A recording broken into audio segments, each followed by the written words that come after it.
हुए हैं।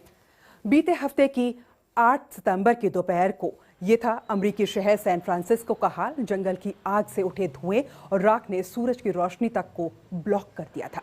चारों तरफ अंधकार और धुएं के गुब्बार के अलावा कुछ भी नजर नहीं आ रहा था। अमेरिका के पश्चिमी राज्य में कई हफ्तों तक भीषण गर्मी पड़ने की वजह से मौसम बेहद गर्म और सूखा हो गया, जिसकी वजह से आग लग गई।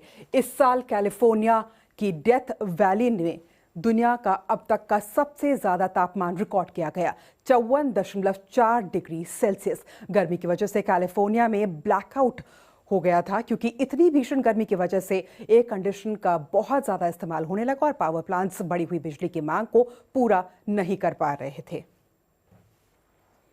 और दुनिया के एक दूसरे कोने में मौसम की मार एक और दूसरा पहलू नजर आया। सूडान में हुई भारी बारिश की वजह से नील नदी का जलस्तर रिकॉर्ड लेवल पर पहुंच गया था। इसकी वजह से दर्जनों लोग मारे गए और हजारों लोगों को अपना घर छोड़ना पड़ा। बारिश से हुई तबाही के बाद सूडान की सरकार ने 3 महीने का आपातकाल लागू कर दिया। और पृथ्वी के दोनों ध्रुवों पर बर्फ की मोटी चादर पिघल रही है। आर्कटिक में हर 10 साल में बर्फ 13% की रफ्तार से पिघल रही है। इससे समुद्र का जलस्तर बढ़ रहा है और ये जनजीवन के लिए खतरे की बात है। तमाम स्टडीज ने जताया है कि इसकी वजह से शताब्दी के अंत तक 1 करोड़ 60 लाख लोग सालाना तटों पर आने वाली बाढ़ की चपेट में आ सकते हैं। अमेरिका के वेस्ट कोस्ट में लगी आग से अब तक 30 लोगों की जान जा चुकी है और करीब 50 लाख एकड़ जमीन भी जल चुकी है। कैलिफोर्निया, ओरेगन, वॉशिंगटन अगस्त की शुरुआत से ही धधक रहे हैं। ओरेगन का हाल बता रहे हैं बीबीसी संवाददाता अलीम मकबूल। ये धुएं से भरी किसी डरावनी जगह पर जाने जैसा है। आग लगने के बाद से यहाँ चुनिंदा लोगों को ही आने दिया गया है।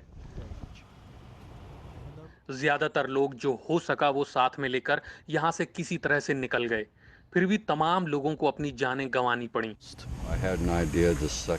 हमने लैरी जैसे कुछ लोगों को बेसुध हालत में भटकते हुए पाया। इस बैग के अलावा मैंने सब कुछ खो दिया, सब कुछ। मेरे पास बीमा भी नहीं था। मुझे छोड़कर हर किसी के घर का बीमा था। आग लगने के साथ ही आई तेज हवाओं ने लपटों को और भयंकर रूप दे दिया। नतीजा ये हुआ कि राज्य का एक बहुत बड़ा इलाका इस विनाश की चपेट में आ गया।